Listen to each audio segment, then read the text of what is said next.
Okay. Again, good evening. My special guest tonight is Mr. Leon Harris, and we are going to chat about gun violence a little bit here. And Mr. Harris, I just wanted to again thank you for joining me tonight and talking about this very important conversation. No Now, problem. Thank you for having me. give me a little background about you and tell us why you became a advocate for gun violence. All right. So again, my name is Leon Harris. Um, I was shot actually 2007, March 26th. Almost 14 years to the date almost. I was coming home from work and a young man tried to rob me in Upper Darby and shot me in the back. So now I'm paralyzed from the chest down, and I'm confined to a wheelchair. Um, and it's just advocacy for gun violence is a no-brainer for me because it's just you see these young men out here today, I mean, and young women out there just shooting each other, killing each other, just pulling a gun willy nilly. Like there's no care for the human life. Like your life doesn't mean nothing to somebody else. And I think people don't understand the toll that it takes to just one bullet. Like I have one bullet in my spine. That was only one bullet shot, and my whole life done changed. And I just feel Wow. like these young guys don't think about the repercussions of their actions. It's just they react on that moment, how they feel, and they feel like they have all the power because they have that gun in their hand. Uh, and so on this particular night, when this incident occurred, like what was going through your mind? Like what were you thinking? Especially the next moments, or this is going to change your life, and you have family to think about. So like initially in the exact moment, like when I hit the ground, I knew I was paralyzed. I couldn't feel my legs, I couldn't feel my back, I couldn't feel nothing. I knew it was over. Going forward, especially being so young, I don't think I it didn't hit me that hard. I think I adjusted to it really easy. I adjusted to not walking. Like I already knew the prognosis when I went to the hospital. So when the doctor told me it wasn't a shock or anything, the biggest shock for me at that time was I actually lost all capabilities. I wasn't able to move my arms as well for 3 months. So that was the hard part for me was losing my arms because I actually when I got shot I could feel them, and then a month later I lost everything. So that part adjusting for that was hard, but it's you don't think about everything is different. The way you go to the bathroom, the way you eat, the way you get dressed, the way you shower, the way you get around. Nothing is the way it used to be, and that part is it can be tough if you're prideful. It can be very hard to ask for help. And again, I was young. I was 17, so I still wanted to be a youth and be young. And mom, can you help me get my chair so I can go out? Like it's just awkward. Yeah. Wow. And how did this change your family dynamic, with your family, and the way that, now they have to step in and I'm assuming help you and do things that, that you could do before yourself. It was rough because we have it was a really tight knit family. So it was just kind of me, my mom, my grandparents for the majority, and my uncles here and there. Um, and it was tough. A lot of it was on my mom. She had to figure out how to juggle being a full time mom, a full time, caregiver, and an employee as well. So it was a little tough for her in the beginning. Um, for a while, I didn't see a lot of my family members because I couldn't get into where they was at. It wasn't accessible, so it didn't really go over Hmm. there. It sucked. Yeah. Yeah. I can only imagine. Yeah. I can, and I just reflect back, part of why I'm having this conversation, I guess, let me just back up for a minute, having this conversation because as a young child, my father was shot in the head.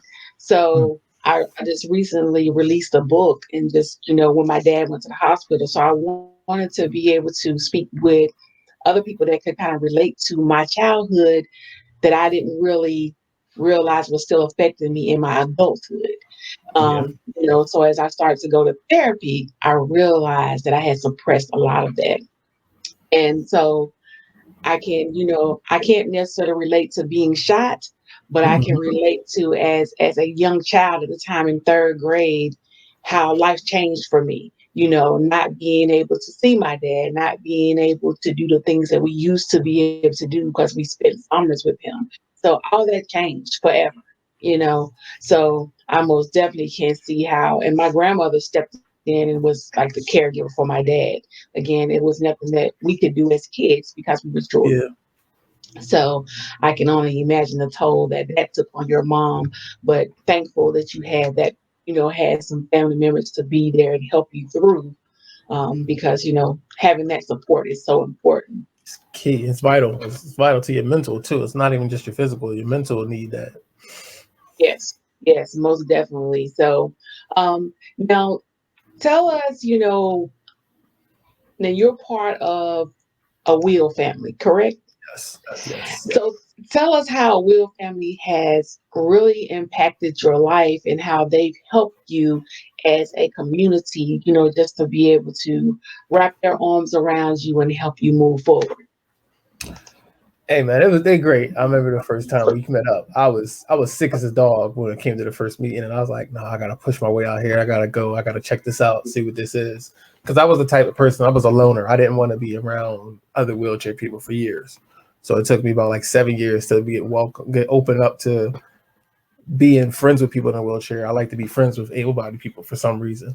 So I did rugby and played a little rugby. I met some people, and I wanted another outlet. I wanted another way to meet some people. And I heard about this, and I was like, all right, this is more my lane. We supporting each other. Um, we brothers and all like that. So I was like, all right. And I went to the first meeting. We met everybody, and it was cool. It was good. And I was like, all right, I was ready for the next meeting. So we had another one, I think like 2 months later, and it started to gain steam, and we was meeting up, and more people was coming. And then halfway through, I got sick, and I kind of just fell back from everybody because that's what I tend to do. I don't talk when I'm sick. I just deal with it by myself or with my family. And then I popped back up after I got better, and everybody like, "Yo, where you been at? We missed you." And it was just like welcoming, like to me, like, hey, like I was really a part of something. And since then, we just been encouraging each other every week through the pandemic, just talking to each other, checking on each other, just being there for each other, answering questions. It's been great, and I'm glad it came about. And that's great. And so in your community, how many, estimated how many are in your family? Because that's a family now. How many of About I say about nine, 10 of us right okay. now. And so you guys basically just touch base with each other, I'm pretty sure on a regular basis, whether it's Yeah, through chat, text, or any type of social yeah. media. We Zoom each other. We Zoom every other week, and we in the WhatsApp together, and we just constantly just chatting, talking. I'm always making fun of somebody. Yeah. And it's good to have that camaraderie and to be able to just again share your similar experiences and have someone to talk to. Now, during this process, outside of just physical therapy, did you do any other type of counseling, anything that kind of help you get through this? Yeah, within the last, so I want to say 2 years, I've started doing my own therapy. Like I said, I've been in the chair 14 years, so I feel like it's long overdue. I Mm-hmm. thought I had it under control. I thought it was suppressed. I was like, oh, it doesn't bother me that much. Like I thought it bothered me the normal amount, but being married and having a daughter, I find myself having to go talk to somebody a little bit more just to make sure I'm releasing all that because I don't know what damaged me and changed me to make me I am today. That's not healthy. So now I Right. have to go back and make sure I make myself mentally healthy, even if I'm not like quote unquote physically healthy. I need my mental to be healthy so that I can be the best man that I can be. And that's amazing. And because sometimes we as African Americans we think that therapy and counseling is not for us, or we can just pray it away. And Mhm. that's not the case. We can't just pray it away. We need the tools and the resources to kind of help us really deal with and dig deep Yeah. to really address some of the problems. So now you say you have a daughter. So I know, like for my daughters, because I have two daughters, with my dad's wheelchair, they thought it was just like the most incredible thing because they would get up on there and he would give them a ride. So how does she, because kids they don't realize the things that's happening. So Yeah. to them, it's something just cool. So how was your daughter, with your wheelchair? She take to it. Like for a while, I didn't know. She's only 3.5 now, so I didn't know if she grasped it. But when time to get out of bed, okay, Daddy, get up, get in your wheelchair, get in your chair, and I'll push you. Like, or I'll get in. Come on. Like she realizes that I can't stand up, I can't walk, I can't run, but she knows I could do the best that I can with what I got, and she just enjoys it. She don't really sit in my chair much because she fell backwards one time trying to do a wheelie, so Oh, she's not one to get in my chair much. But she does randomly just push me from time to time, try to help wow. take it apart when we go for a ride. Mhm. She's really hands on. That's good. That's good. Now, when it comes to like playtime and stuff with your daughter, I know you have to be a little creative and stuff. So, how does that make you feel not being able to like be outside and do the regular playtime with your daughter? So, share. It's trash. I ain't gonna lie, it's trash. Sometimes you just look and sometimes like I'll have somebody else come over, like one of my homies or my brothers come over, and they'll like play with her and pick her up, and I'm just like somebody robbed me of this opportunity. That's what kind of mind. I'm not jealous. I'm not envious. It's just like this is not how it should be. Right. But for me, to be honest with you, it's about making your own lane and finding your own things that you can do. You can't always compare it to what you think it should be because that's just not how it is. Like you're gonna be comparing for the rest of your life, so there's no point in being angry and upset. You might as well make the best you can and have fun. Like I still get down, tickle her, play with her, or I get in bed. That's how I grew up, I mean, we do it in bed, so you just find Right. ways to have the same experiences. Right. Well, that's great, and it's good that you sound like you keep good spirits about it.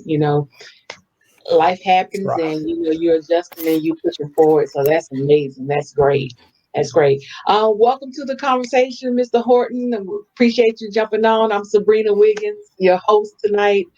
Thank you so much for jumping on. How are you this evening? I'm good. How you That's doing? good. I'm doing well. I'm doing well. So I was just chatting with Leon, and he was sharing a little bit of his background, his story. So I'll kind of ask you some of the same questions here. Give us a little bit more of your background and tell us how you became an advocate for gun victims. Oh, so I'm with the Will family as well. I didn't know I didn't expect to be on the podcast, but I just happened to just check it out, and come in, check out my homies because we all a part of the same group. And Okay. I wasn't expecting to be on here, but it's cool. Uh-uh. It's cool. It's cool. It's cool. Um, Okay. Ooh. I'm Chuck. I been with the group for a long Uh-oh, time. we got another one. Hold on a second. I'm sorry. Somebody else joining us here. Good evening, King. Good evening. How are you? Good evening. I apologize for my tardiness. No problem. No problem at all. He always late. Yeah, that and I honestly, the time just like slipped past me. That's okay. It's understandable. We out here. We chatting it up. So thanks so much for joining us this evening, Mr. King. So, sorry, Mr. Horton. Let me just come back to you. Who was kind of in the middle of him sharing his story, and I'm gonna come back to you, Mr. King. Yeah, Oh, no doubt. no, it's cool. I was just came on to support my boys, my homies. So, Okay. I'm Chuck, part of the family for a long time, and I've been in the chair for over 30 years, and over 30 years, and did a lot of things within the disabilities community, disability advocate for a number of years. Worked for the city. I was the executive director for the mayor's office on disabilities.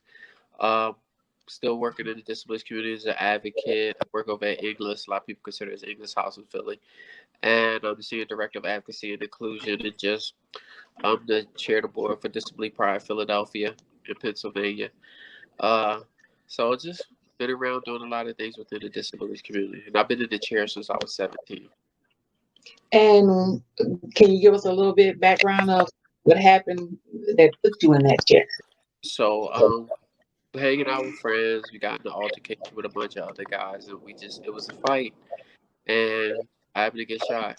You know, don't know really a lot of details about it. It's been a long time, and I really didn't dwell on what happened a lot.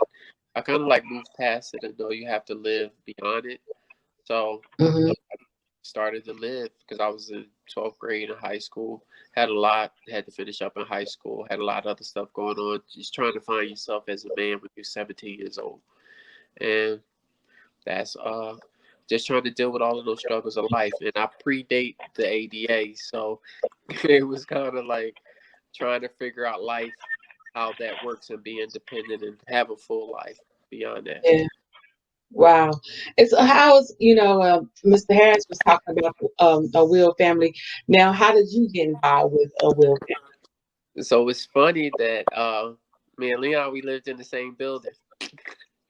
And so we were cool, and it was a couple of my friends that was already affiliated with the Will family, and I think I came to like the second meeting, and it was just like it was beyond therapeutic. It's like I found a home, you know. I found a place where it was just like I could be myself beyond just I don't know. It just felt like it was a place I needed to be around people I needed to be around, and it was beautiful, you know. And it just like the whole group and everybody in the group just made life better, you know. Made just every day just cool, you know. And we all we could like Leon said, we can call each other, we text each other all the time, checking out on each other, and just Leon the jokester in the group, so you can always find something. He's always coming up with something kind of crazy that make you laugh, you know. So it's a good thing. Well, that's a blessing. That's a blessing to build a family. That's Yeah, so important, especially with, people that understand you. When yeah, sometimes when you're dealing with anything in life, if you're dealing with somebody who don't really understand and doesn't understand where you're coming from, it's hard to relate. So it's good that you guys have this family bond here, and that you can be able to share and bounce things off of and just talk about it, and also just find some humor in life, because that's so important that you can still laugh and enjoy life. That's yeah, important. yeah. So It's cool. that's great. That's Yeah, Chuck great. got extensions because he saw me grow my locks out. Yeah, okay. See, no, that just start. I have years in front of you, man. I got what? 2008. I started mine. You know, you're young into this thing. I love it. I love it. I love the camaraderie. Cool. Well, Yeah, Chuck, I'm glad that you jumped out here in support of your friends, and that is so important. So, but I'm gonna jump on because I know you wasn't in here necessarily and answer questions, but I appreciate you sharing some of your story with us. not a problem. Not a problem. Yes, Mr. King. So I'm over Yes. here. I'm coming over here to you now. So just again, introduce yourself, and just share a little bit of your story and how you became an advocate for victims of gun violence. So my name is Jaleel King. I am probably the youngest as far as the time when I got injured. I got injured when I was 8 years old. I was shot in the back with a sawed-off shotgun when I was 8 years old, and consequently left an incomplete paraplegic. And so, kind of struggled trying to figure out things. Being a kid, having it happen is kind of a different situation than, I guess, being older like everybody else was. In relation to that. Okay. So, so that was the hard part was, there's no real manual for kids of gun violence who are now disabled or dealing with different struggles that they didn't have to really kind of grow into right off the rip.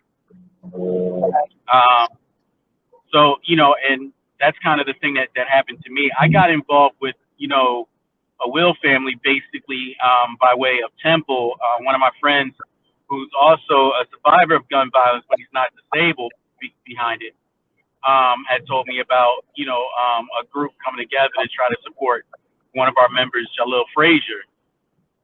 And I missed the first meeting and came to the second meeting like Chuck. And from there, we've just, it's just been a constant thing of getting out and supporting and hopefully being there for other people who are in similar situations of, trying to figure things out. And I mean, regardless of how long I've been in a wheelchair, as well, there's still a lot of things that I too am also still figuring out. So it's just good to be around other people who kind of can understand, and you can be, open and honest about the things that you feel and the things that you're going through, and know that that's okay, and that, there's, a different side of that coin when you're feeling down about things, that, things can get better and will get better, at some point in time, and what that looks like for you is different for each person, obviously, but Mhm. it's still a possibility. Correct. Now, and I know you got shot young, so and tell us a little bit more of what you remember, how that affected your family, and just that the change of life and how things change in your home for your parents, your grandparents, or whoever that you had surrounded you at that time. Well, I mean, the biggest change was I mean, my mom was there, obviously. So that was the biggest change for her, was that, she just had my sister, who was, I think, barely 6 months old when it happened to me. So, so then you have that effect, and having, havoc on her relationship in relation to, my sister's father. And then, my mom had dealt with some substance abuse issues as well. A lot of the issues that I think that we faced was getting access to help and accessible housing, because, again, just like Chuck, I predate, the ADA, because this happened to me in 1984. Mhm. So, so the struggle was real at every juncture, from, schooling to, supplies to, to just getting out and having resources to be able to be back out and into the community. So there was always something there was always a fight that had to be had, in some way or another. The guy who shot me, church that came in and said that they would help me and my family out. They really never did anything that was substantial to me anyway. And I ended up in foster care after a point in time. So it's just like a lot of little things that kind of took place that, I had to personally deal with in a different way, and some of those scars are still there, obviously, but, some of those scars I don't regret either. Mhm. So, but a lot of it also happened to my sister, because she missed out on, you know, having a lot of things as well, because my mom had to take care of me. Yes, I can only imagine that, and just and as you've been going through life, you know, making things happen. 'Cause you sound like regardless if you didn't let this stop you, you kept pushing forward. So, have you gone through counseling, therapy, things like that to kind of help you deal with the day to day, or just processing some of what happened to you before, in your past? I personally have only done a little bit of counseling. I probably could stand to do more of it, but I'm also honest and open about things. So, if you ask me about things, I'm going to let you know. You know what I mean? I have no problem sharing, because I feel, my life is an open book in the grand scheme of things. Hmm. And the story, only one that can tell your story is you. Otherwise, other people can change the narrative of the what, where, and why. And for many of us, unfortunately, especially being black, the assumption is that we got, we were doing something wrong. Who would Yeah. do this to you? Because there's an assumption. But how does that hold well when you're young, or you're not expecting things to kind of go off and, to go left, more or less. Right. Um, so, there's that aspect of it. But, again, this is where, being able to talk to, other people who are in my situation, that, that help. And I'll be perfectly honest with you.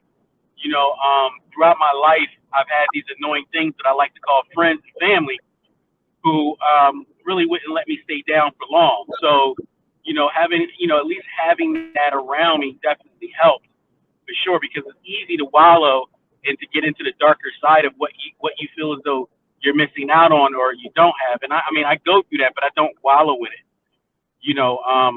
My life is my life. And, but for the fact of me being, um, a wheelchair user, there's a lot of things I would probably have not done or not gotten myself into, to be honest with you. So, I do photography. And from doing photography, I became a speaker. I've traveled, literally because of photography, I traveled to Australia, the other side of the world. So there's all these things that have happened behind it. And I don't regret it, because I know for a fact that I probably would not have done half the stuff that I've done, but for the fact of my struggle and continuing to push forward and make some type of meaningful purpose out of the things that I deal with in life. And so if I can push that thing forward because other people have given to me unselfishly, I feel as though it's my duty and obligation to pay it forward. And so when I can, I do. Wow, that's amazing. That is amazing.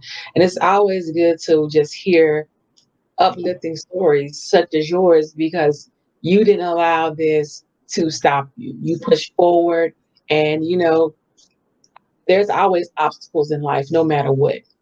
So it's great that you are pushing forward and you're able to travel, and you found a love and passion for photography. That's amazing. That is so Yeah. amazing.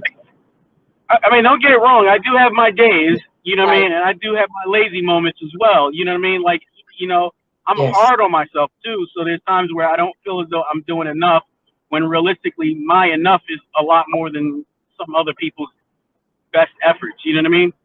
Um, Yes.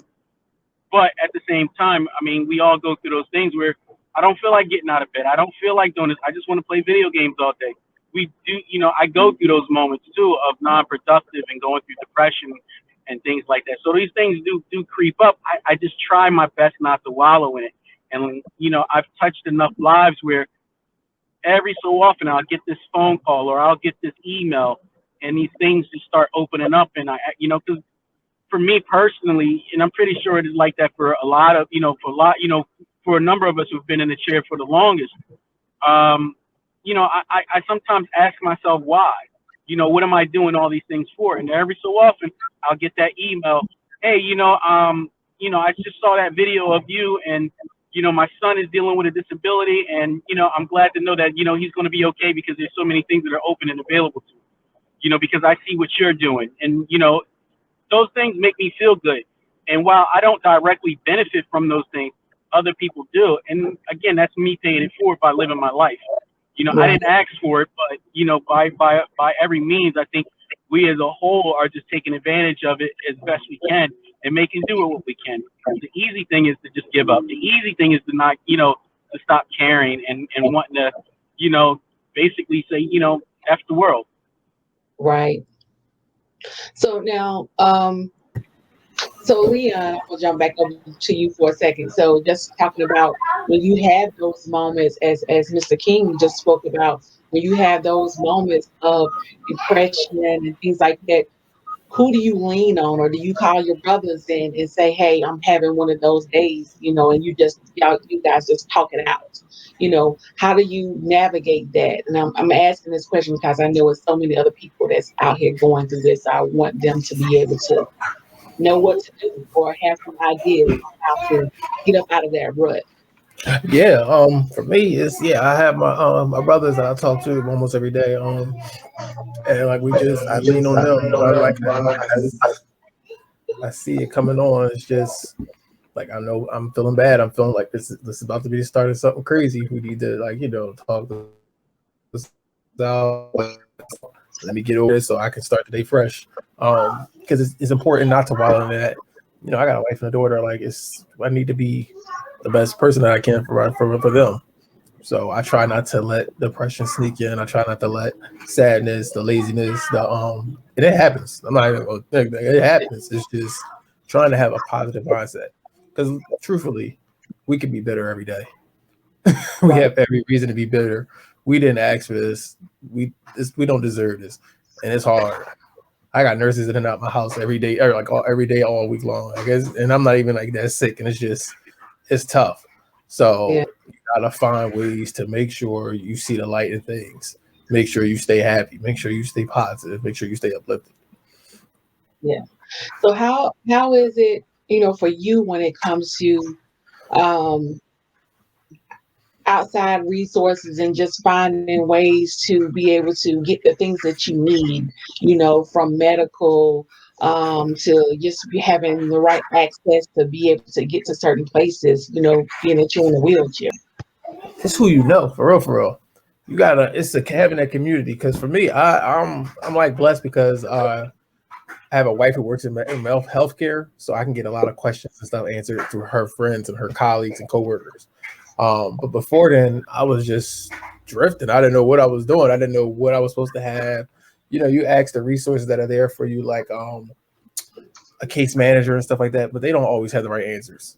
And then you end up on a rat race with insurances, and then you end up in Medicare having a rat race, and it's crazy. It's all about really having a community of people who are seasoned and been in different avenues, and they can help you out.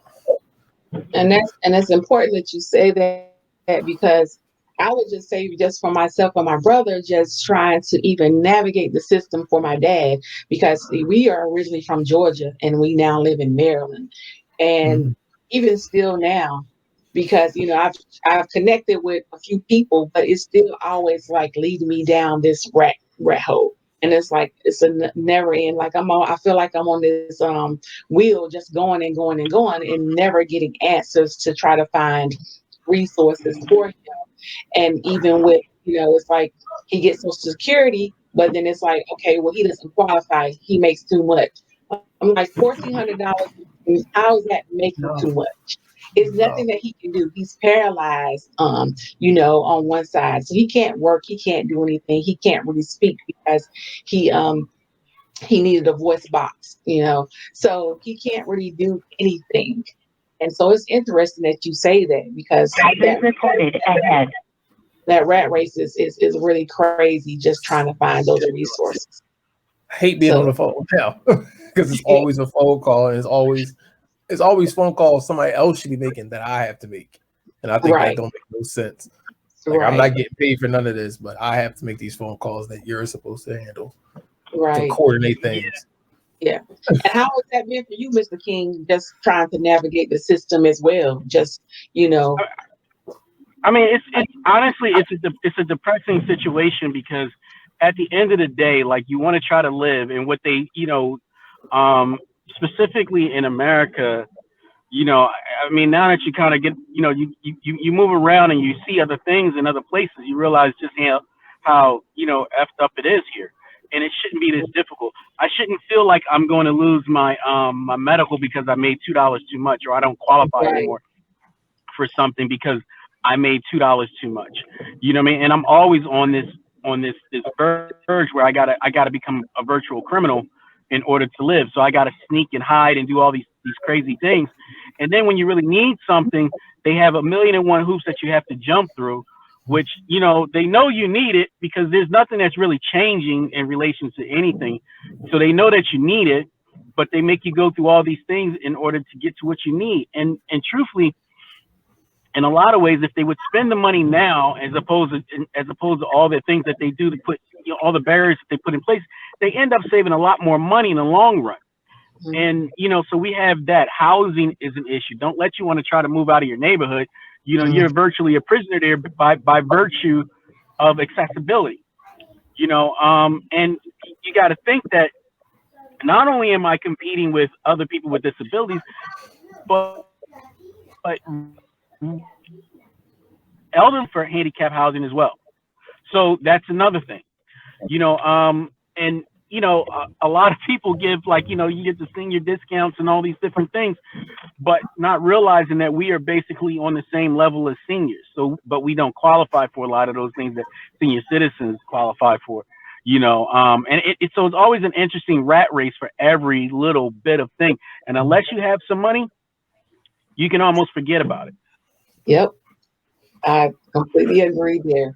And that again, that rat race, that rat race is frustrating. And it most definitely, like I said, um I really don't know everything, from your guys' standpoint and walking in your shoes, but just trying to assist my dad, it's a nightmare. And it's been times that I just completely just got frustrated and just cried and just said, I'm just forget it. So I can't only imagine what you Yeah. guys have to go through just trying to get things for yourselves. Gray hairs. Yeah. Oh, So I mean, I can tell you a perfect example of that situation was that when I was trying to, I was trying to get my, I was trying to get a new wheelchair, and I had oh, Mr. King, we losing you. to go through this process. They lost information. This happened, and then I didn't even know who I could yell at because it wasn't the insurance company's fault. And what ended up happening is I had, again, I'm surrounded by I have an abundance of people. I don't have an abundance of wealth, but I have an abundance of people who are open and willing to share with me. Hmm. And they donated to get me a wheelchair. And then 3 years later, they decided to want to go ahead and get me. It's moralizing at some point in time, like we can't even get the help that you say I qualify for. Wow. Yeah, the system is all screwed up. The system is all screwed up. Um, Phew. Yeah, that's horrible. Um, so what would you guys say to any other young person that's out there, adults? What message do you have for them? Everybody are in a wheelchair. I would, I would say anybody, because anybody could somehow end up in the same situation, because you were innocent bystanders doing nothing, living your life, and it happened. So, what message would you have to anybody? And if someone is actually going through your situation, so kind of two parts. To anybody, I would say, that situation at that moment is not that serious.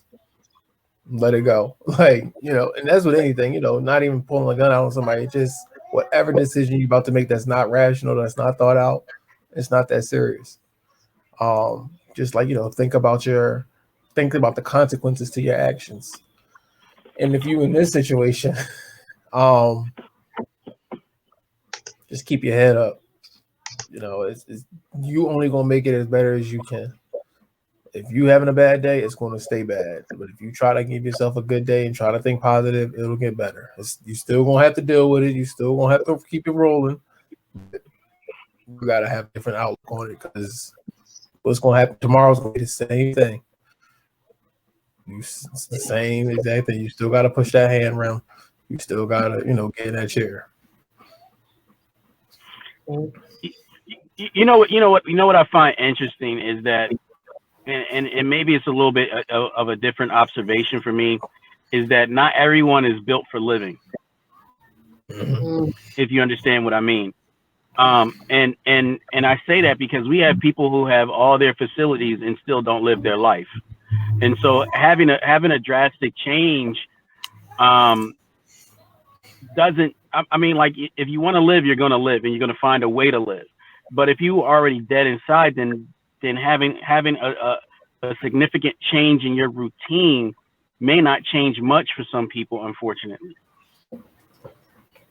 That- As crazy as it is, I mean, obviously the good thing is to say, hey, persevere and keep moving forward.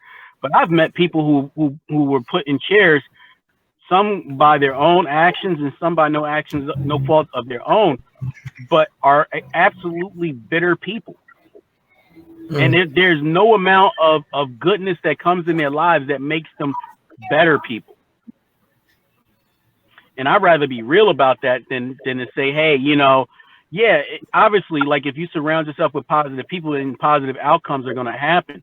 and this is where a will family comes into play. We hope that we're positive influences on people who are living in similar situations or dealing with that trauma, but it's going to take time, and we need people who are ready to be a part of us and embrace and open up to what they're dealing with, as opposed to thinking that we can all do it alone. And unfortunately, there's far too much individualism that goes on in America specifically, where you feel like you have to do it on your own, or if you didn't do it on your own, then it's then you can't really stand firm and say that that you did it. And it's that's BS. Everybody needs somebody at some point, and we need to be able to be open and honest that we need somebody and we need help, no matter whether you have a disability or not. We all need help. Right. That is very true. That is very true. Now, just to kind of start to wrap it up, tell us or tell the viewers, how can they support the Will family? How can they support you guys in your endeavors and what you're doing? We're in our infancy right now, but we do have an Instagram page up and we have an email. So the Instagram is A Will Family. It's all one word. And our email, if you want to contact us, is awillfamily@gmail.com. Okay, that is great. And now, is there? Plug in there. Yes. Me and my family, we are trying to show people what an inner-abled family is. So we have a Instagram and a YouTube channel, and ours is Harris Hope. I'm sorry. We have an Instagram and a YouTube that we just trying to show people what inner-abled life is like. Where I'm in a wheelchair and my wife is able-bodied, so we try to navigate in the daily task of fatherhood and marriagehood with that. And we had Harris Hope and Humor. Okay. Now, for the Will family, and I know you said that you guys are working together. Is there a way for people to donate or contribute to the family and what you have going on?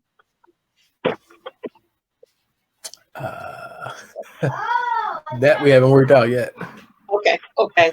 Cool. Well, and I'm sorry, guys. You guys are breaking up for me. Uh-oh. Can you hear us, Mr. King? You there, bro? We losing him. Yeah, you're just breaking up every so often, so I apologize. Okay, no problem. So tell us tell the people how they it might be me. Give me 1 second. Okay.